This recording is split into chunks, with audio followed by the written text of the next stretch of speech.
드라마 낮과 밤이 6.2%라가는 높은 시청률로 막을 내렸습니다. 불로장생 약을 개발하기 위해 권력 집단이 아이들을 상대로 인체 실험을 했고, 그 과정에서 인간의 잠재력을 끝까지 개방한 실험체들이 결국 마을 전체를 학살한 뒤 살아남아 나중에 약을 완성하려는 재단에 복수한다는 것이 드라마 낮과 밤의 큰 스토리였습니다. 추리물로 시작해 6화 이후 주인공의 초능력이 공개되면서 급 장르 변신을 한 뒤 나름 흥미진진하게 스토리를 끌어온 낮과 밤. 이 낮과 밤의 이모저모를 살펴보겠습니다.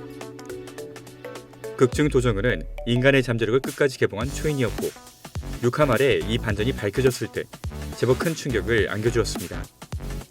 이와 비슷하게 잠재력의 한계를 푼 초인적인 주인공을 다룬 영화들이 과거에도 있었습니다. 할리우드 영화 루시가 그랬고, 한국 영화 마녀가 그랬습니다. 하지만 이런 좋은 소재도 약에 쓰려면 조심해야 합니다. 인간의 한계를 벗어난 IQ와 신체 능력은 너무나도 압도적으로 강한 소위 먼치킨 캐릭터를 만들어내는데, 그렇게 될 경우 빌런과 히어로 사이의 힘의 균형이 무너져 재미가 없어집니다.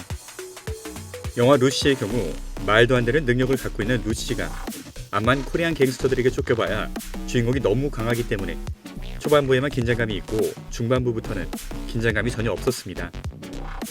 영화 마녀의 경우 주인공이 기억상실증에 걸린 척 약한 척하다가 나중에 본성을 드러내는데 이게 최종 반전이었습니다. 이런 반전의 등장 타이밍이 절묘했기 때문에 영화가 재미있었지만, 만약에 후속작이 만들어진다면 사기적으로 강한 주인공의 능력에 맞춰 빌런도 그만큼 강해져야만 영화의 재미가 유지되겠습니다.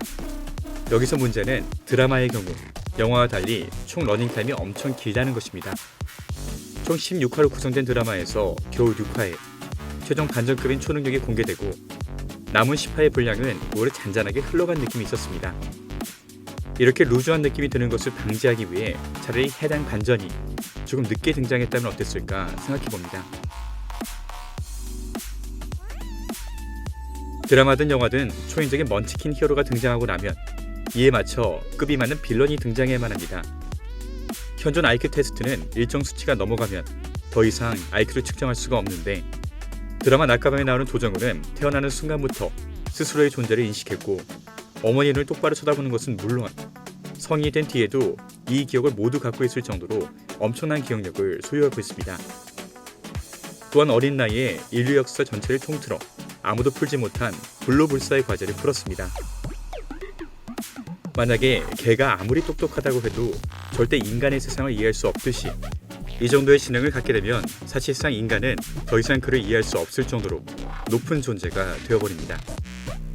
그 증거로 바로 옆에서 평생 도정우를 보살폈던 정승구는 그놈이 무슨 생각을 하는지 내가 어떻게 알아? 라는 대사를 반복적으로 말합니다. 초인적인 힘을 갖고 있지 않다고 해도 지능 하나만으로도 그는 더 이상 지구상에 대적할 상대가 없는 존재인데, 여기에 도정우는 인간으로는 상상할 수 없는 신체 능력까지 갖추고 있습니다. 아이가 차에 깔렸을 때 아무렇지도 않게 차를 들어올린 엄마의 이야기를 들어보셨을 겁니다. 인간은 몸이 망가지지 않기 위해 평생 동안 제한된 신체 능력만을 개방하지만, 만약 그 자물쇠를 풀 수 있다면 엄청난 초인이 될 수 있다는 것이죠. 이렇게 상상도 할 수 없는 지능과 신체 능력을 지닌 도정우에게 대항하는 빌런들을 살펴보겠습니다. 도정우 없이는 거의 30년 동안 실험에 실패만 거듭했던 연구원 조연희와 공일도, 그리고 초반부터 허당으로 밝혀진 일반인 손민호와 가까스로 늙어 죽는 걸 피하고 있는 오정환이 전부입니다.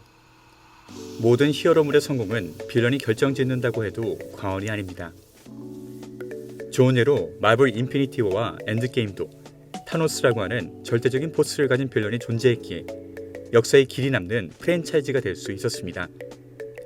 영화 마녀에서는 자신이 먼치킨임을 영화 끝까지 숨겼던 덕분에 영화가 볼만했지만, 낮과 밤의 경우 너무 초반에 도중과 먼치킨임을 인증한 덕분에 이에 걸맞는 빌런의 부재로 좀 루즈한 느낌을 받았던 것 같습니다. 드라마 낮과 밤에서 도정우를 연기한 베테랑 배우 남궁민의 연기력은 정말 대단했습니다. 원래 하얗고 뽀얀 피부를 자랑하는 그가 거친 어두운 피부톤과 더불어 평소 부드러운 남자의 이미지를 벗어던지고 완벽한 터프가이로 변신했습니다. 당연히 남자 주연으로서 해야 할 역할이었지만, 드라마 낮과 밤을 그의 연기력으로 하드캐리했다고 해도 과언이 아니었습니다. 그리고 언제나 드라마의 감초로 등장하는 모든 조연 배우들이 자신의 역할을 충실하게 수행했습니다. 하지만 아직 나이가 어린 젊은 배우들의 연기력은 다소 부족했습니다. 물론 처음부터 연기를 잘하는 배우는 없습니다. 이렇게 꾸준한 시도 끝에 점점 더 잘 익은 배우로 거듭나는 것이겠죠. 특히나 여자 형사의 역할을 맡은 배우 설현은 정말 큰 책임을 지고 있었습니다. 최근 많은 드라마에서 여주인공들이 여자 형사를 연기했는데 드라마 더킹에서는 강력반 형사 역할로 여배 김고은 씨가 열연했고 드라마 악의 꽃에서는 문채원 씨가 역시나 형사 역할을 맡았습니다. 모두 훌륭하게 연기했지만 남자도 소화하기 힘든 강한 형사의 역할을 예쁘고 고운 여자가 소화한다는 것은 결코 쉬운 일이 아니었던 것 같습니다. 뭔가 순한 여자보다는 걸크러쉬 계열의 여배우가 더 잘 어울리는 역할인 만큼 부담스러운 역할을 소화해야 했던 배우 설현의 입장을 충분히 이해합니다.